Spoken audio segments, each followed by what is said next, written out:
Hello, everybody, and welcome to Iridium Rock and Metal Reviews. And today I got with me my mate Mark Cloer. How you doing, mate? I'm great, man. How are you? Yeah, good. So, I had an idea for a new series of shows, if you like, and we're gonna pick our favourite song off of each album in a band's discography. And obviously, the first person I could think of when I thought of Black Sabbath was you, because I think, if I'm not mistaken, it's your top band, your favourite band, or very close. Is Yeah, this true? yeah. It's pretty tough to rank my top three, but yeah, they're probably my top one as far as my history with them and just the music output that they put out through the years. I just love Yeah. them to death. Love all the lineups, and yeah, looking forward to this. So you're the perfect man for this, really. I mean, I'm. We talk a lot about music. I love Dio. I like Ozzy in the band as well, and I think each stage of Sabbath was a great stage. It's not with Sabbath fans. I'm on social media a lot, so I read a lot of the Sabbath, especially under the Sabbath Facebook pages, and a lot of time it's divided. It's either Ozzy or it's Yeah, Dio, and then the odd person is Tony Martin, quite a few of them, not loads, but and then obviously there's a couple of other vocalists with them. But as far as the Ozzy Dio split, sometimes it's quite split. I am a Dio fan. I like Tony Martin's voice as well, and I can also appreciate the Ozzy period because what Sabbath gave to us as well as a band from the beginning, influenced so many of my favourite bands as well. And I think you've yeah, said before, and I agree with this, is that you just want Ozzy singing those Ozzy songs. Even when Dio, with a great voice he had, you know, it still wasn't Ozzy, was it? You know, for all of Ozzy's faults, if you want to call it that, because let's be honest, he didn't have the greatest singing voice in the world. He Hmm. was a great front man, uh, Yeah, but he had the perfect voice for that early Sabbath.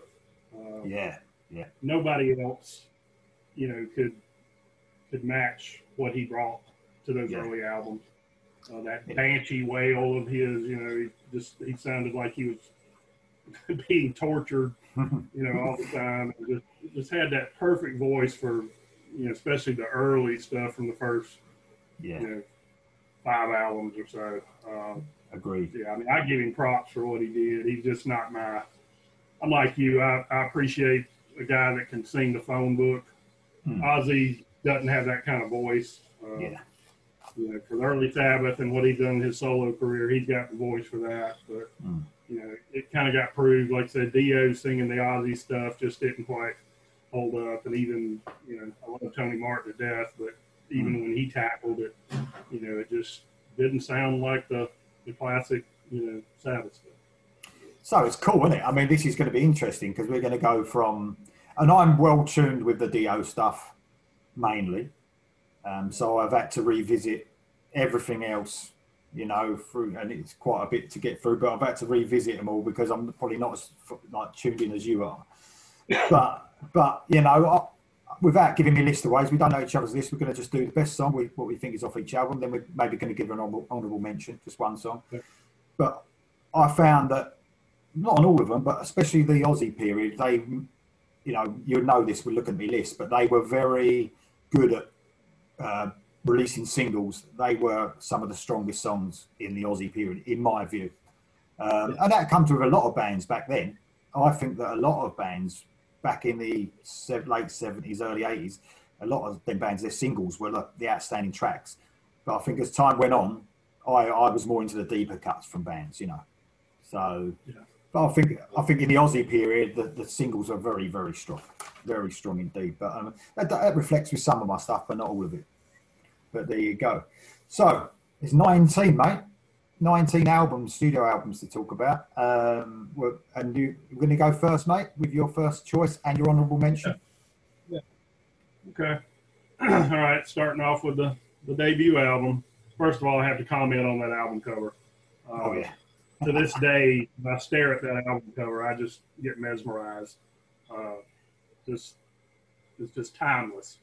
yeah. And one of my dreams is when I come to see you in England, I want to go where that photo was taken and have my photo taken there in front of Watermill. But anyway, getting on to the music.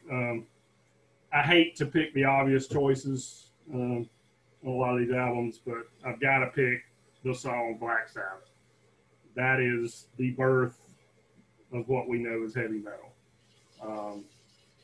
A lot of people, give the nod to Led Zeppelin, Uriah Heep, Blue Cheer, some of those early bands that kind of paved the way, I guess. But those opening bells and that thunder and lightning, and then that devil's note that Tony Iommi launches into, that's the birth of heavy metal as far as I'm concerned. That song just sounds so evil, even today.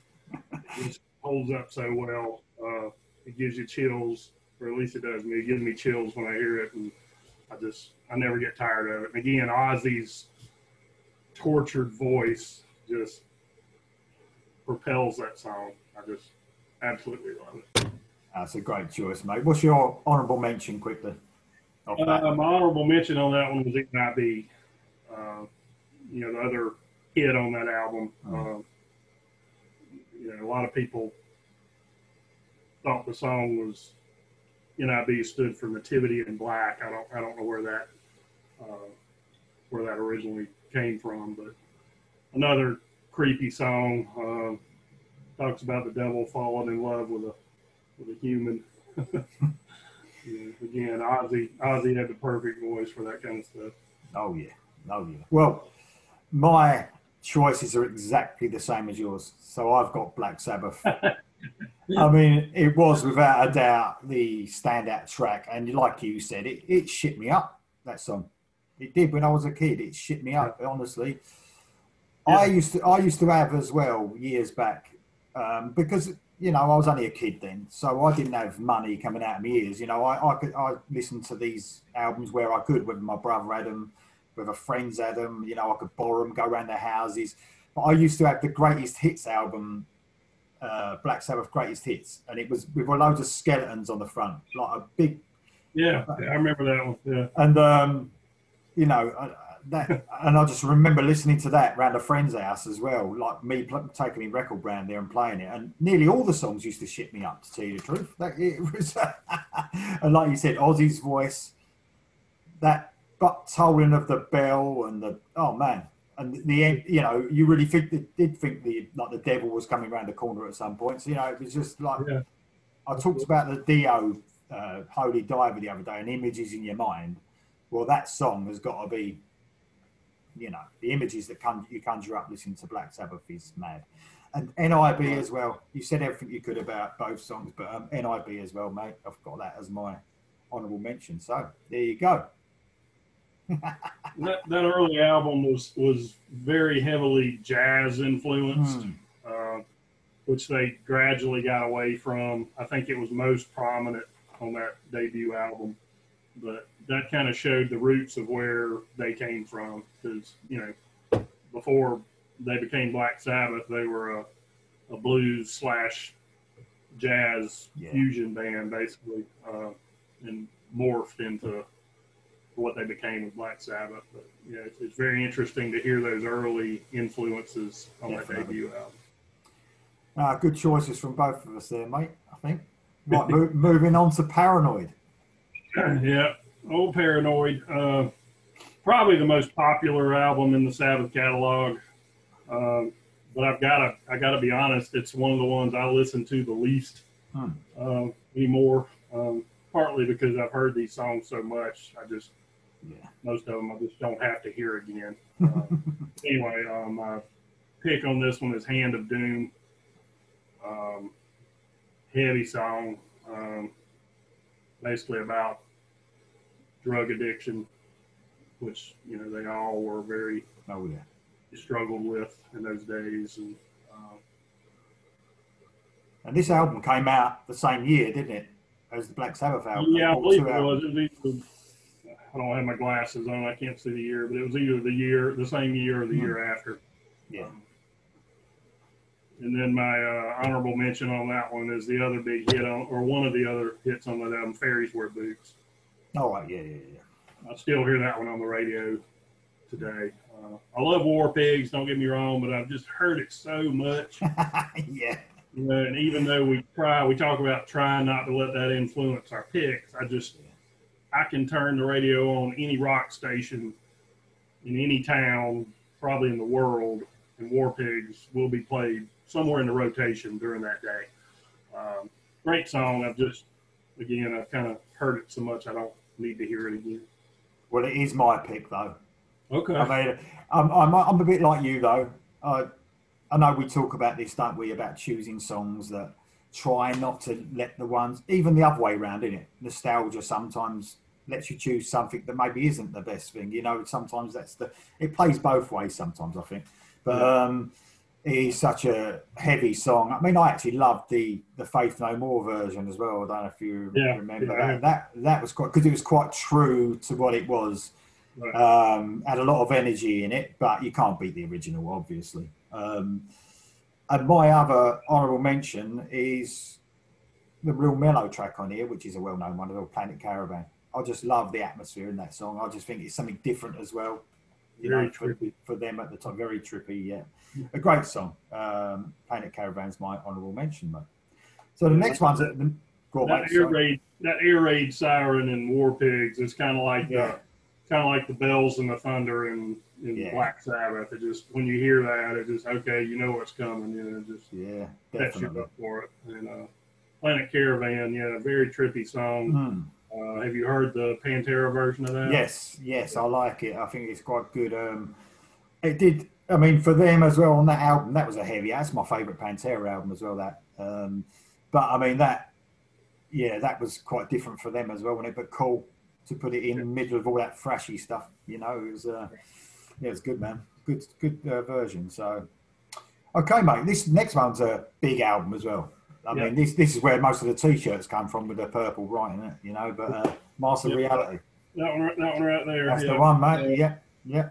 Master of Reality. My number one pick on that one is After Forever. They caught so much flack in the early days for being called satanic and devil worshippers, and and they definitely played it up. To their benefit. Let's be honest. I mean, they didn't try too hard to distance themselves from it. But, the fact is, Geezer Butler was actually pretty devout Catholic. Anyway, he wrote the lyrics for this song, and it's actually what I consider the original Christian metal or rock song. Stryper covered it. A few years ago, as you know, and I always thought that would have been a great one for Stryper to cover, and they did. But I mean, it basically, they're trying to get away from the demonic label and be seen in a different light. And I love that song. It just, like I said, it's for all intents and purposes, it's a Christian metal song. And then my honorable mention on that one is Lord of This World. Another heavy song. That's probably my favorite of the first three albums. Oh, cool. Well, I mean, I suppose mine are a little bit more obvious, but I've got After Forever for my honourable mention, so I'll just mention that first. That's my honourable mention. Love that song. And I've got Children of the Grave for my first pick. I mean, it's got like a galloping rhythm going on. I love that. You know what I mean? And they carried that on even through the later years with different singers as well, that sort of gallop that they've got. I've just got to give a shout out to the drumming on this man. I mean, he was just amazing, wasn't he? And I mean, obviously, Bill Ward was more than just a metal drummer as well, wasn't he? Right. You know, I mean, just a mad, some of the technical stuff that, probably underused sometimes in Sabbath, but occasionally would have even a drum solo, wouldn't he? with Sabbath, just mad.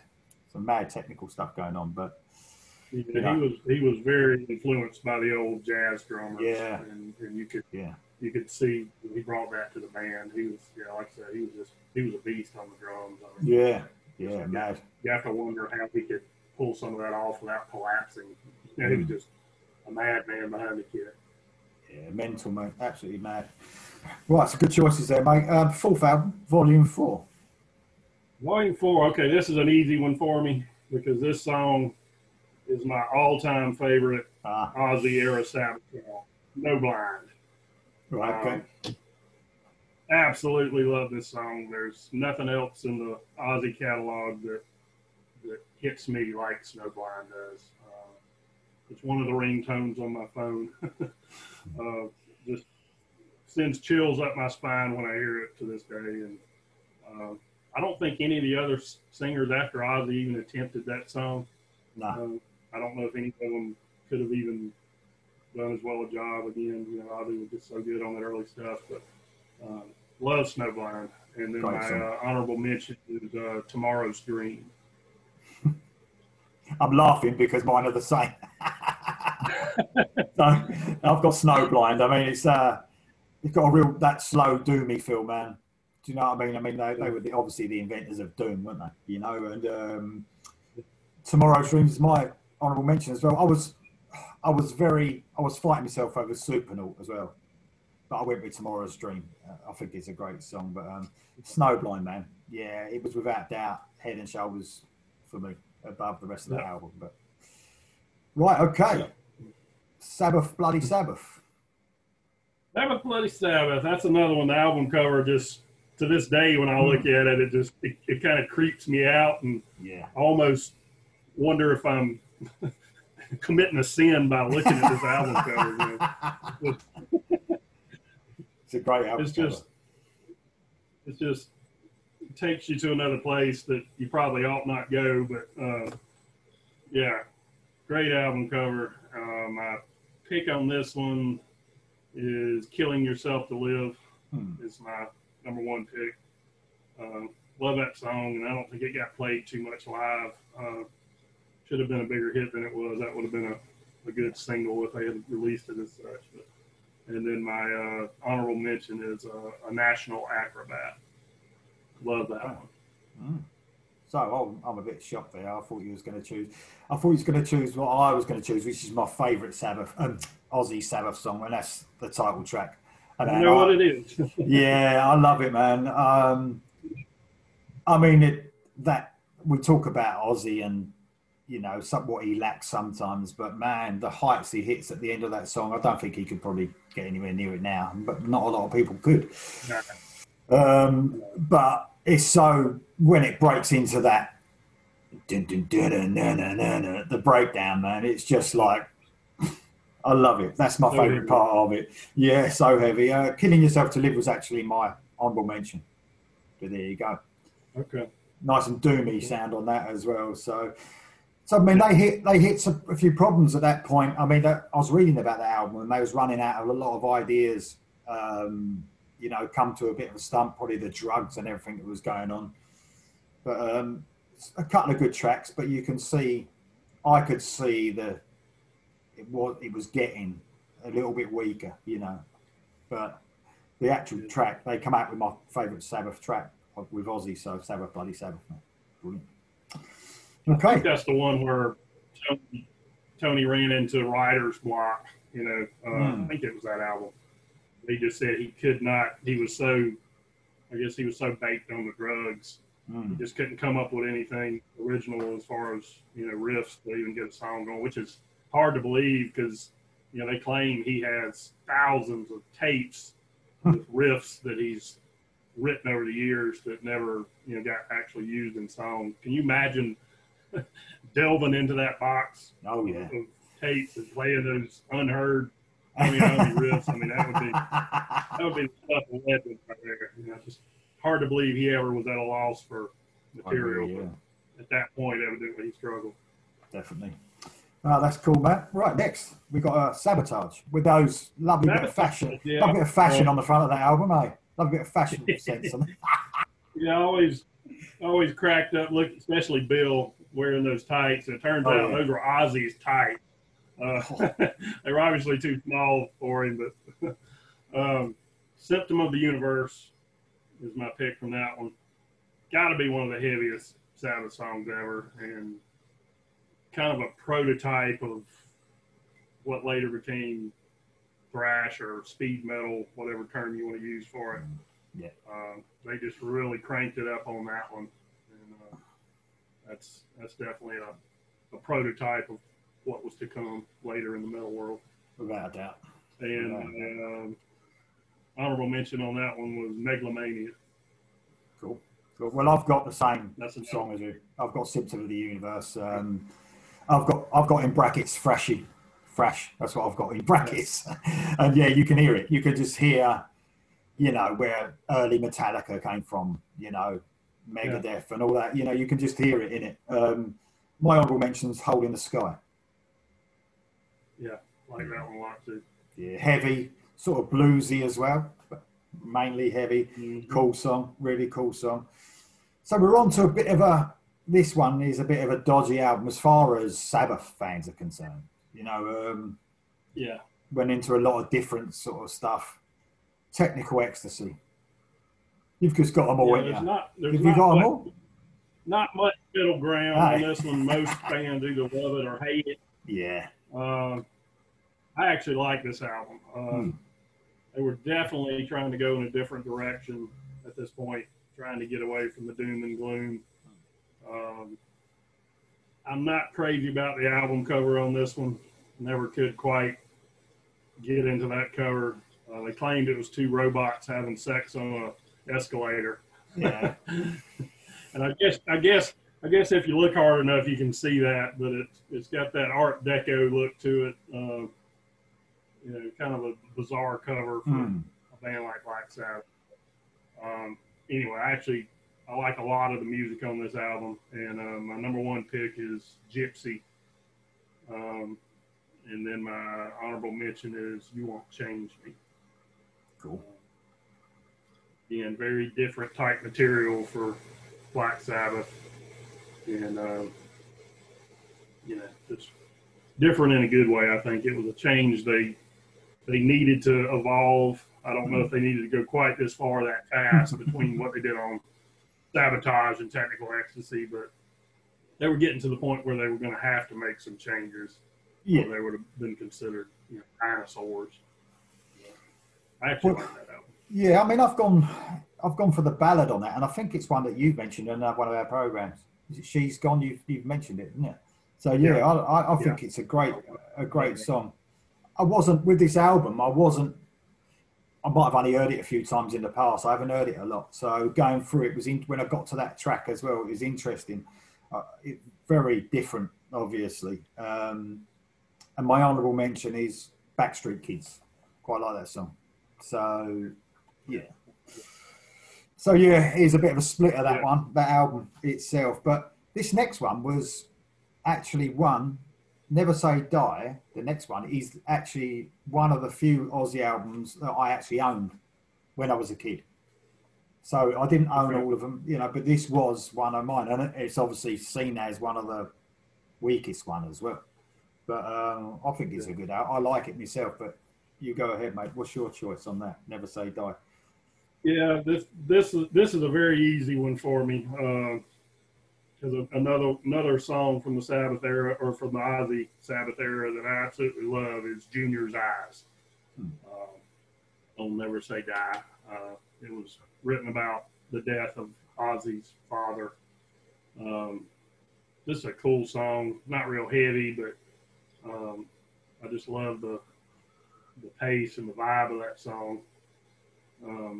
And there really was nothing else on the album that came close to it. I struggled for an honorable mention because the rest of this album was so disjointed because they were going through so much turmoil. Ozzy had left. They had brought in Dave Walker, who had briefly been with Fleetwood Mac, and he recorded demos with them. They actually did a live TV appearance performing an early version of Junior's Eyes with Dave Walker.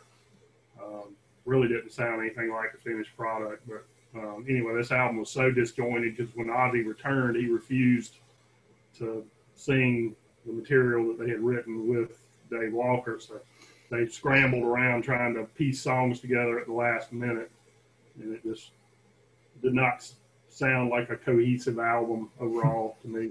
But anyway, honorable mention I'll throw out was "Swinging the Chain." That was one of them that Ozzy refused to sing, and Bill Ward did the vocals on that one. Bill actually had a damn good voice. Yeah. He sang lead on "It's All Right" from Technical Ecstasy. I think that was kind of a reaction to Peter Criss singing Beth with Kiss, having such a big hit. I think they kind of said, let's give Bill a song, let the drummer sing a ballad type song, see what happens. And that was a good song as well. But overall, Never Say Die is my least favorite Sabbath album in my entire catalog. But Junior's Eyes saves that album for me. Well, I've got that, man, as my top pick, Junior's Eyes as well. Yeah. So, I mean, quite cool use. I mean, I know they was bringing keyboards in as well at this point, weren't they? But quite coolly used by Don Airy, wasn't it, then? Yeah. So, massive name, obviously. But, yeah, I like Junior's Eyes as well. But my honourable mention was the title track. I always liked it. I think that was my favourite song on the album when I was a kid. Never Say Die was.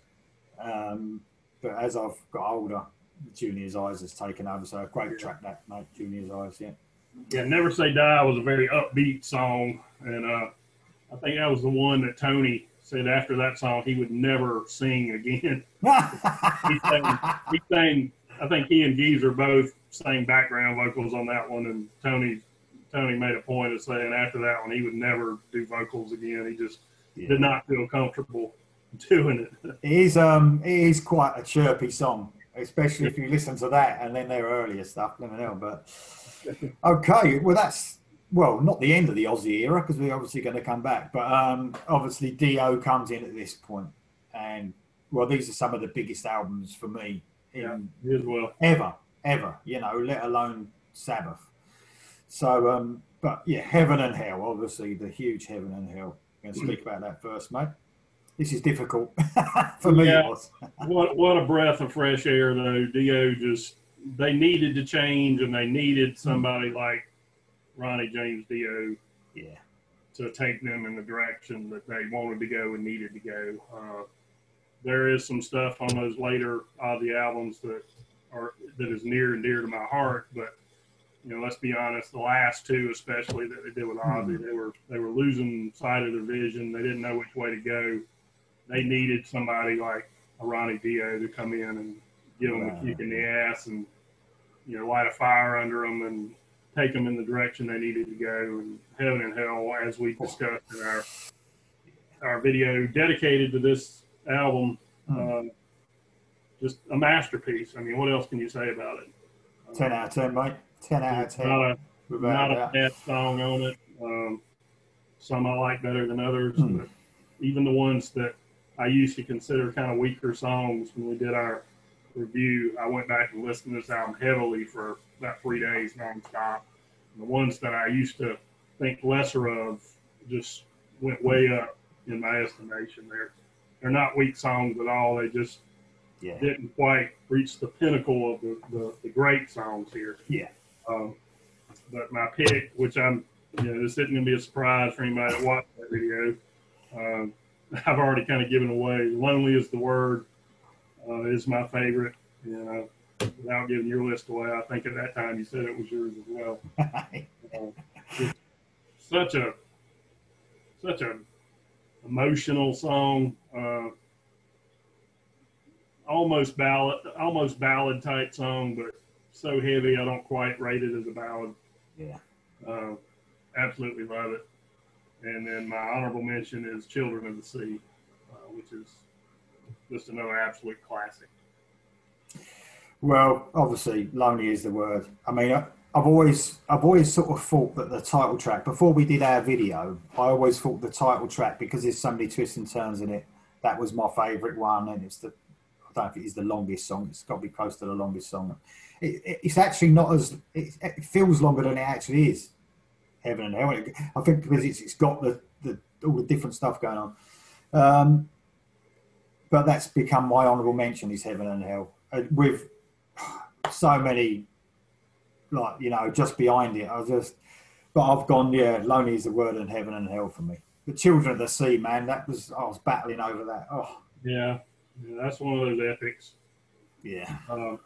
Heaven and Hell is another one of those. I love it, absolutely love it, but that's the only, and I don't hear it much anymore, but that's the only Dio era. Well, I started to say the only. Mob Rules has gotten some radio play. But Heaven and Hell and Mob Rules are the only two Dio era songs that have ever gotten any radio play around here anyway. And I've heard that song so much. Even the later singers that came into the band always performed Heaven and Hell. Yeah. So every official recording or every bootleg recording I've ever owned or listened to had Heaven and Hell. And I don't want to say I'm tired of it by any means, but it's just a little bit overplayed compared to the others. And I agree. Is the Word is just one of those that never got the recognition it deserved. And man, what a great track! It's my number one off that album. Well, I know you're going to choose Slipping Away on Mob Rules. I know that. So you don't like that Not one, even. Right, okay, Mob Rules. So the second Dio album. Just to throw it out there, Slipping Away is the only Dio era Sabbath song that just does nothing for me. I'm not a fan of it, I must admit. I'm not a fan. But anyway, getting on the Mob Rules, my number one pick may surprise you, Country Girl. All right, yeah. Absolutely love it. It's got Dio's fantasy type lyrics. He takes you to another place. And the Country Girl, I mentioned this before, he's not talking about Daisy Duke or Ellie Mae Clampett when he's talking about the Country Girl. It's like the Country Girl is there to steal your soul. Isn't it meant to be somehow connected to Lady Evil of the first one? Very well could be.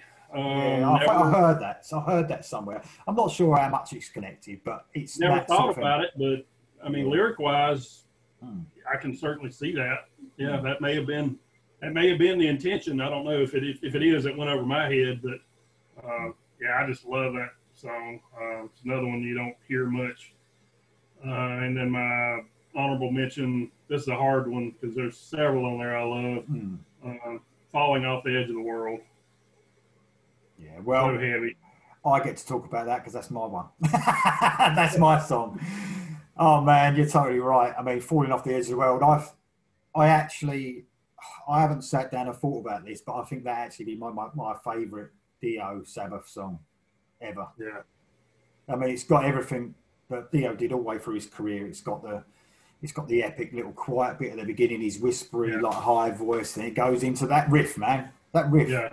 Oh, and then it's just relentless from then, isn't it? And that's another song, isn't it? That seems like it's 7 or 8 minutes long because of but it's not. It's only about 4 or 5 minutes long, something stupid like that. But what a great vocal, man, in that. Just to the heavens, isn't it, on that?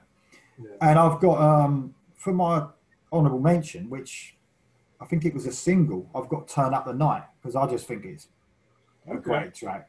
I just think it's heavy. Didn't expect that one. Yeah, I love it, man. I really love it. I remember I had it as a single as well when I had my record collection. I had it as a single. And I think it had the, I remember it had the devil on not the picture disc. You know, like the old one they used to use with, I'm sure they used to use it with Ozzy as well. Yeah.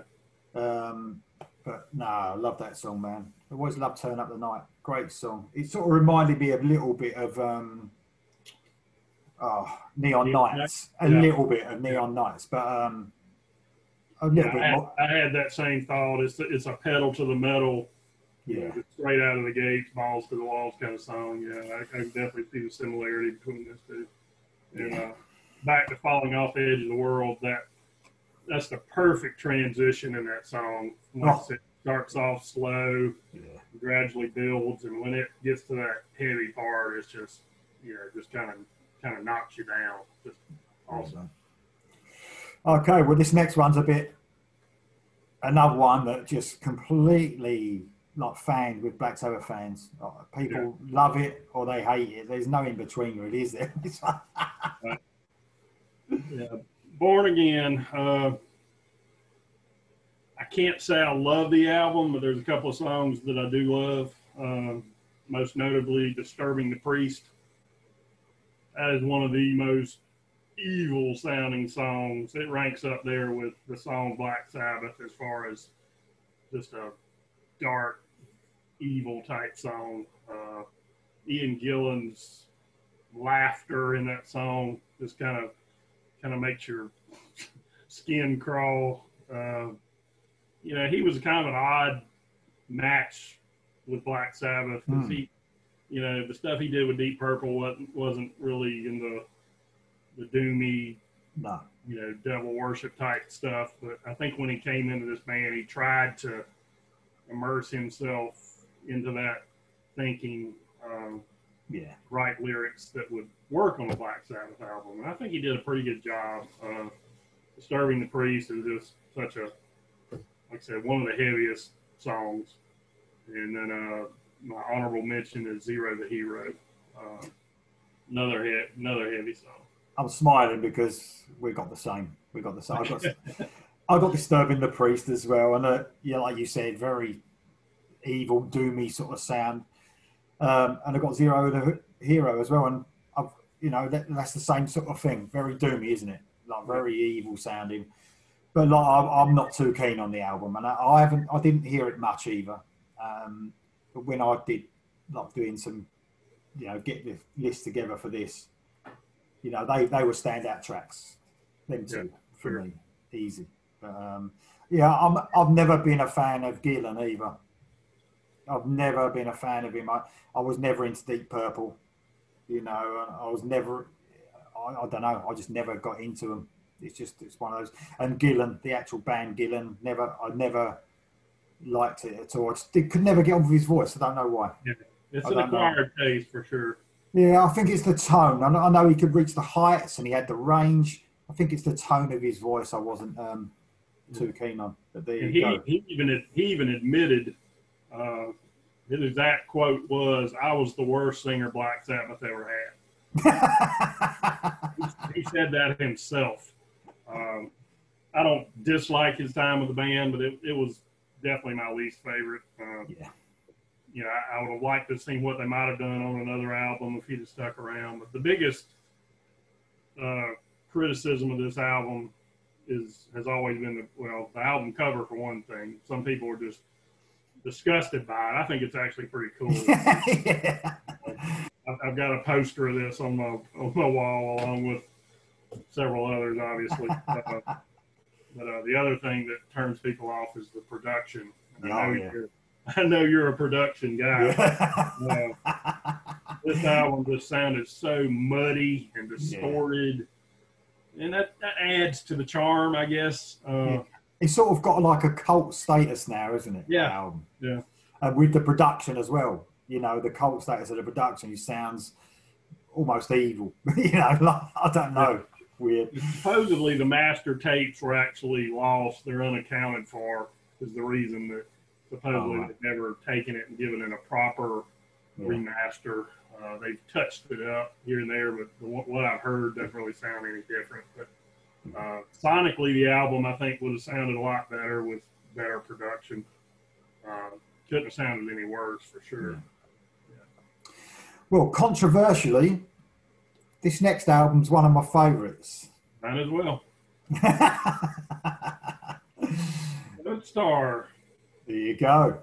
And this is the easiest one for me in the entire catalog. I've been waiting ever since I started doing these videos with you. I've been waiting for the opportunity to bring this song up. This is a bold statement, but the song I'm getting ready to mention is my all-time favorite song. I hope it's not the same. I hope it's not the same as mine. I hope it's not the same. I don't know if it is or not, but when I say my all-time favorite song, I'm not talking about just my all-time favorite Black Sabbath song. Wow. If I had to pick one song that is my all-time favorite song, and they list this as two songs, but it's one song, "Angry Heart" and "In Memory." That is my all-time favorite song. It is one song, even though they call it two songs. It's not a complex riff, but that riff in "Angry Heart" is just so infectious, for lack of a better term. Simple though, simple but Yeah, it's infectious. simple, Yeah. but it gets in my mind. I can't get it out. And then that we talk about those transitions when it goes from the heaviness of Angry Heart to that mellow vibe of In Memory.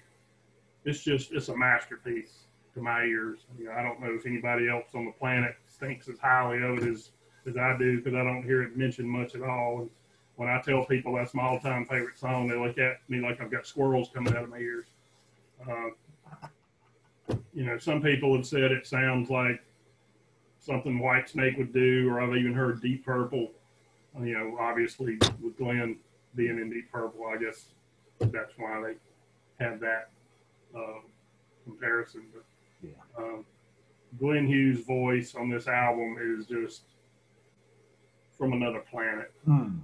I mean, man, when I got that album, I remember getting that album, and I think I keep mentioning this shitty magazine that we all know about, Kerrang, that's shit right now. It was good then. They gave this album a 5 out of 5. They gave it full marks, and I used to depend a lot on that magazine. So it was good back then. I went straight out and bought it, and when I put the album on, "In for the Kill," by the way, isn't my top song, but when that came on, man, and he belted out that first line, I just thought, fuck, this is heavy as, and it just carried on.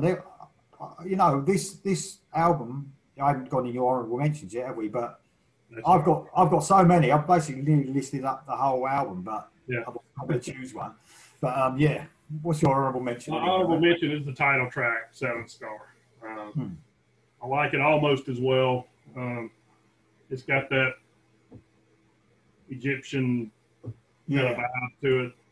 I'll tell you what, the drums on this album, when they heavy, and they like pound, don't they? It is a good production as well for the time. Eric Singer was the drummer at this time. And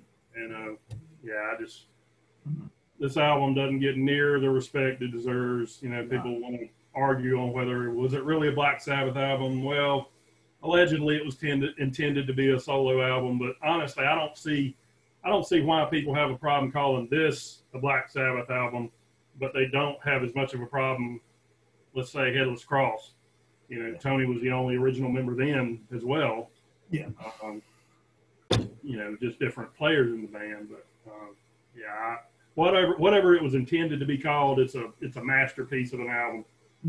Glenn Hughes was not in good shape at that time. He was struggling with his demons and his drugs.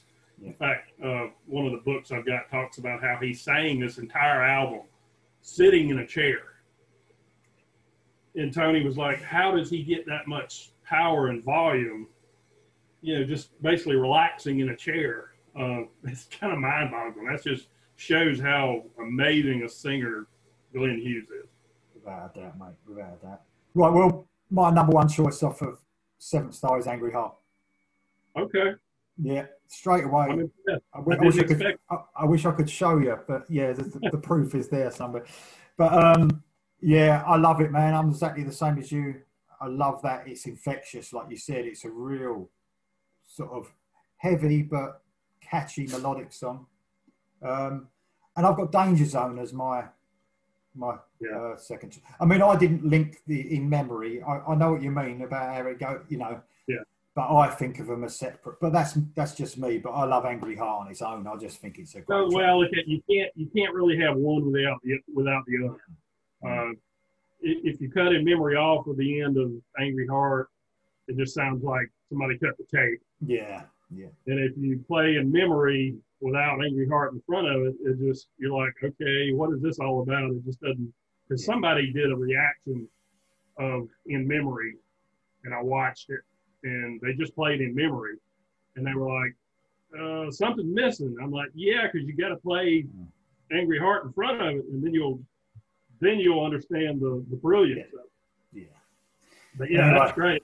I didn't expect that to be your number one pick. Yeah, mate. Yeah, straight away. I mean, it's a really strong album for me, but Angry Heart at the top there, mate. With Danger Zone second. So we're on to your. Well, you love a bit of Tony Martin, mate, didn't you? Tell us a bit about that. Yeah. Eternal Idol, which everybody knows originally this was recorded with Ray Gillen, who stepped in when Glenn Hughes could not continue on the Seven Star Tour. He did, I've heard three shows and I've heard 5 shows. Anyway, let's say he did between 3 and 5 shows, and then Tony gave him the boot just because he was having vocal problems for a multitude of reasons and couldn't carry on tours. They brought in Ray Gillen, who was an unknown, did an amazing job finishing off the tour. And he stayed long enough to record demos for the Eternal Idol. And I've got the demos of that as well. But then he left. Originally, he was going to join Blue Murder with John Sykes and be the vocalist there. But according to Sykes, Ray Gillen couldn't write lyrics. So their partnership dissolved, and John did the vocals on Blue Murder, and Ray went on to form Badlands with Eric Singer, Jakey Lee, and Greg Chasen. But anyway, they brought in Tony Martin, who, for the most part, other than I think he had a little bit of name recognition in England at the time. He had some previous band, but none that hit the big time. But they brought him in to re-record the Eternal Idol, and I actually prefer his version over the Ray Gillen version. His voice, when I heard it, I was like, my God, where has this guy been my whole life? He just got the most crystal clear, perfect voice. I talk about singing the phone book. I've heard a lot of people say he was a Dio clone. I don't see that at all. I mean, obviously he sounded more like Dio than he did Ozzy or... Well, perhaps that's because they sort of kept the vibe of the Sabbath vibe with that sort of sound, didn't they? You know, It had that epic sort of sound, like the change from the Ozzy era to the Dio era. It's that same sort of feel in the music, I suppose. Yeah, so that may have been the intention, was to bring somebody in that could handle that Dio type material and come up with a new material that would have fit in with the Dio era. Because I know Tony, at that point, he was really wishing he had Dio back in the band. But at that point, they weren't on good terms yet. So I don't know. Tony Martin was kind of okay, we'll settle for this guy because he's similar. But I just absolutely love his voice. And my number one pick on that one is Glory Ride.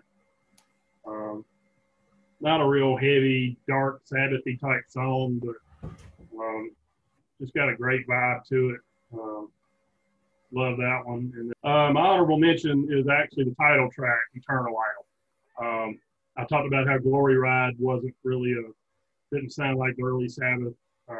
The title track, Eternal Idol, is the closest I can think of the Tony Martin era sounding like the early classic Sabbath. In fact, Eternal Idol, it's not as dark as the song Black Sabbath, but it has a similar type vibe to it.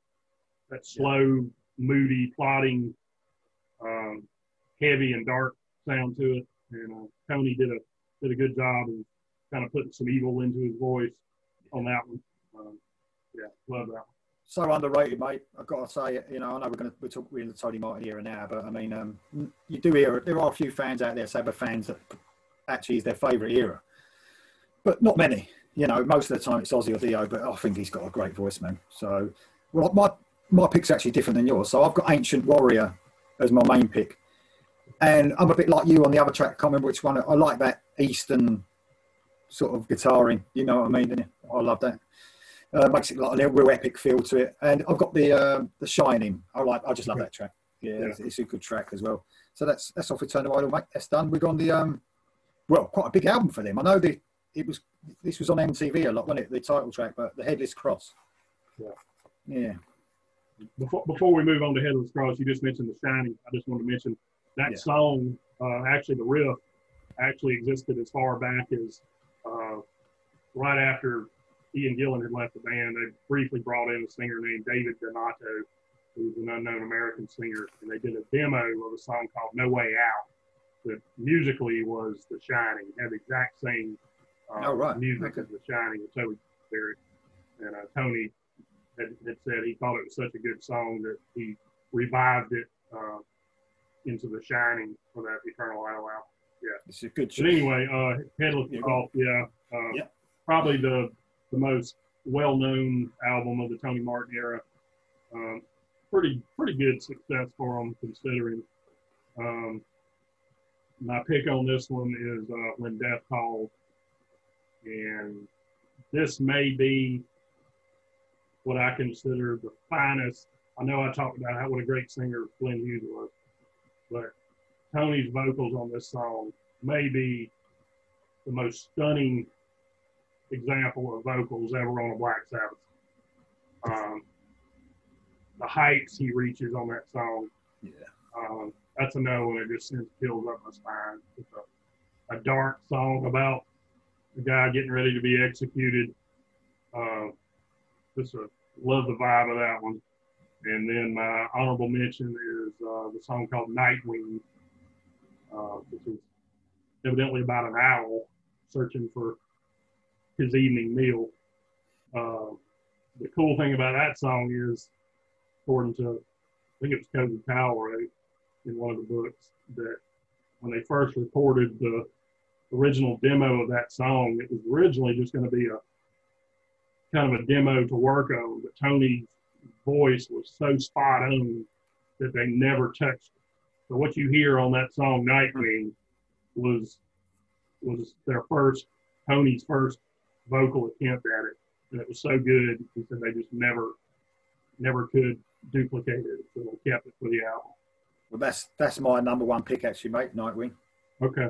Yeah, I mean, I've got, my notes here, epic, real epic sound to it. But it did all the way through the Tony Martin era, I think. They're very epic sounding, the songs, aren't they? Yeah. Vocals, I've just written down that the vocals just outstanding on it, and I didn't know that what you just said, so that's quite cool to know.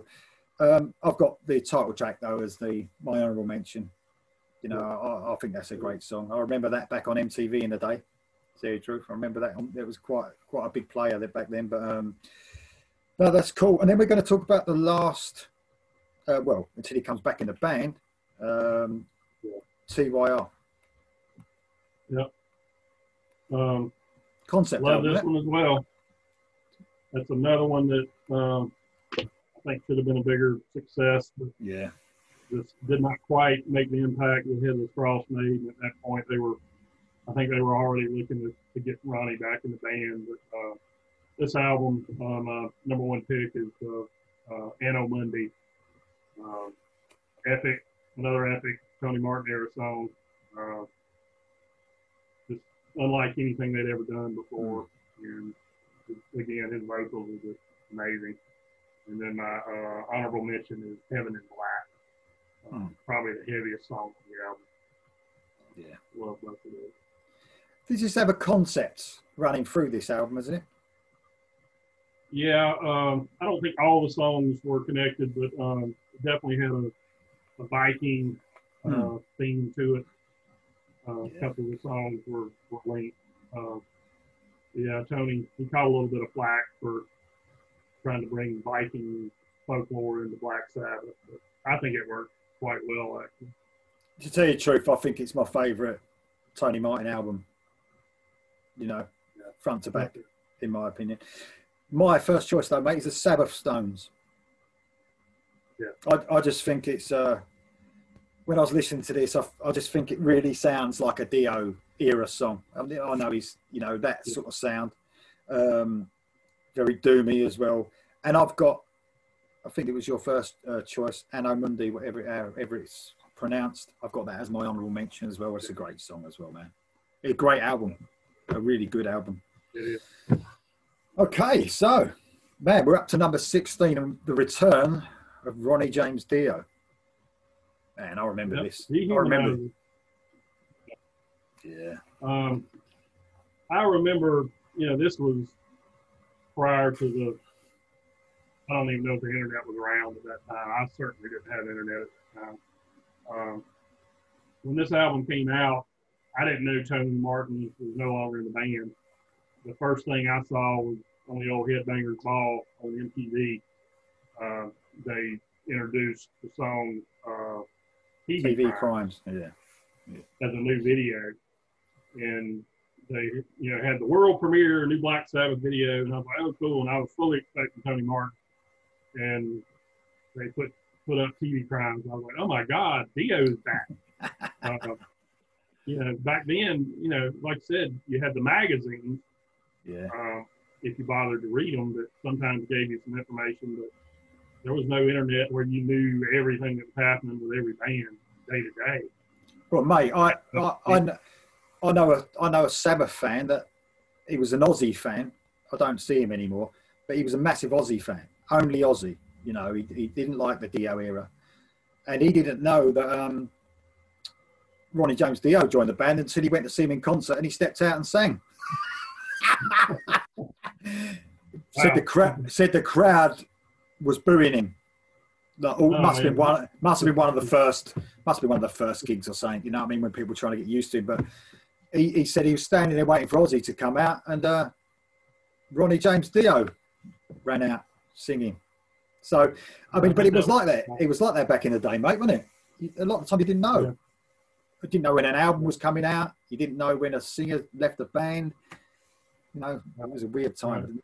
Now it's too much now. You know everything. Yeah. I vividly remember that TV Crimes video, and I just remember being shocked that Dio was back, and as glad as I was or happy to see him back in the band, as we talked about, Tony Martin really earned a place in my heart. I hated to see him go, but this was a heavy album. Definitely the heaviest of the first three Ronnie did, and my pick is one of the heaviest songs they've ever done. The song is simply called "I." Just heavy song. Yeah. And then my honorable mention is "Master of Insanity." Yeah. Well, man, I mean, to tell you the truth, I thought my pick was going to be "I," and I was going through the songs the other day, and they've changed around. They've definitely changed around. So I like all this album. I think the whole album is great. But I just love the opening track, Computer God. I just think it's got bits in it, some guitar work that reminds me of definitely reminds me of Heaven and Hell period, some of the lead guitar parts. I mean, I know it was, I know it's a different sort of sound. The bass wasn't ramped up as much on this album as the other two, Heaven and Hell and Mob Rules. But Computer God had something about it. It sounded a little bit Neon Nights-y as well, parts of it. And my actual honourable mention is possibly the heaviest track on the album. I know I's heavy, but Buried Alive, I mean, man, that is just like mad heavy. It's just, I don't know. There's something about it that's really like sort of noisy. It's a real noisy song. And Dio is most aggressive as well. Yeah, for sure. And I've got to admit, this album, to me, a lot of what's on this album sounds like it would have been on a Dio solo album. Obviously it's got Tony Iommi's unmistakable guitar on it. But a lot of the material on this album, a lot of people compare it with his next solo album, which was Strange Highways. That those two albums, Dehumanizer and Strange Highways, have a similar type vibe. And I can see that. In fact, some of what was on Strange Highways, I think, was intended to be on the follow-up to Dehumanizer with Black Sabbath. But to the truth, stuff definitely not solo. To tell you the truth, behind Holy Diver and Last in Line, that Strange Highways is probably one of the better Dio albums. It's probably, he had that more that energy back, from what he had. Yes, but like when he left Sabbath the first time, and like I was saying about the Holy Diver, it was like, what an album. Leaving Sabbath, it's like, they put everything into it because it's sort of like a middle finger, if you like, to the band. It's sort of like done Strange Highways as well, one of the best albums from Dio, I think. But it didn't last long, mate. It didn't last long. And Tony Martin back in the band. Ego's got them. So, Cross Purposes. See the poster behind you as well? Yeah, that's my all-time favorite Sabbath album cover, by the way. It's a good cover. Yeah. I don't have any tattoos, but I've actually toyed with the idea of getting that angel as a tattoo. Yeah, you want to get a massive one right across your back, cover your whole back. Yeah. I've made it almost 52 years now without one, so I doubt I'll ever get it. But if I was going to get a tattoo, that would probably be what I would get. But yeah, I love that album. Geezer stuck around for this album, so it had half of the original lineup, and then they brought in Bobby Rondinelli on drums from Rainbow. He's a great drummer. My pick off of this one is Virtual Death. That's another one from the Tony Martin era that kind of harkens back to the early classic Sabbath sound, got that doomy, slow pace to it. It could easily fit on one of those early Sabbath albums. I can actually imagine even Ozzy singing that song. Yeah. That'd be interesting to hear. And my honorable mention, I don't know if you've ever even heard, I've got the Japanese version that had one bonus track. And that track is called What's the Use? Love that song. I almost ranked it above Virtual Death. But it's a fairly short song. It's a little over 3 minutes. But it's a fast-paced Neon Nights type song. Cool. If you hadn't heard it, listen to that one. I will do now, mate. No, I haven't heard it. I will do now, though. Okay, mate. So I've got my top song is Cross of Thorns. I think it's got everything I really want in that sort of era. It's very epic again. A lot of different sort of textures to the song. A real emotion, you know, all the way through this, especially from Tony Martin. Great vocal. And I've got, well, I suppose you could say it's a ballad, Dying for Love, as my honorable mention. Yeah, it's a great song. It's a great song. And then there's been our fair share of controversial albums in this Sabbath catalogue, and we're going to hit could be that viewed as the weakest album in the whole catalogue, probably because of the producer getting involved in this. Yeah. I was really expecting something comparable to Cross Purposes as a follow-up, which I had no complaints with Cross Purposes. Geezer evidently doesn't really like to acknowledge that album. He always said Tony Martin hated heavy music, which I don't get that. But Geezer evidently was not real keen to stick around after Cross Purposes. So anyway, they brought Neil Murray back into the band, and Cozy Powers turned on drums. In 1995, they released Forbidden. I agree. This one is probably right out there with Never Say Die as the two most controversial, two most maligned albums in the Sabbath history. But there is one standout track on this album that I rank right out there with just about anything, and that song is Kiss of Death. Love it. It's as good as anything they ever did in the Tony Martin era, and I think it holds up well in the entire Sabbath catalog. And then my honorable mention is the ballad, I Won't Cry. I should have brought that one up in our 90s ballad show, but we just ran out of time. But, well, I've got the album. Go on, mate, sorry. I was just going to say the album suffered production-wise.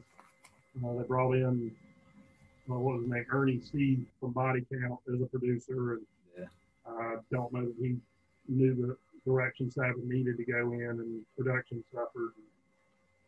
Could have been a lot better, but it is what it is. Yeah, exactly. And it's another one that you hear a lot of fans talk about that they love. You know, very few, but there are a few out there that think it's a good album. But I've got the same tracks as you, but the other way around. So I've got I Won't Cry for You as and then Kiss of Death. Yeah, he can half sing a ballad well though, Tony Martin, man. It's just, I mean, I think this sort of like the more normal Sabbath songs on this really stood out because of the weaker sort of tracks on that album. Do you know what I mean? Like that. Yeah. I mean, even the first song was a good song until that bit of rap came in. I mean, hell, what's that all about?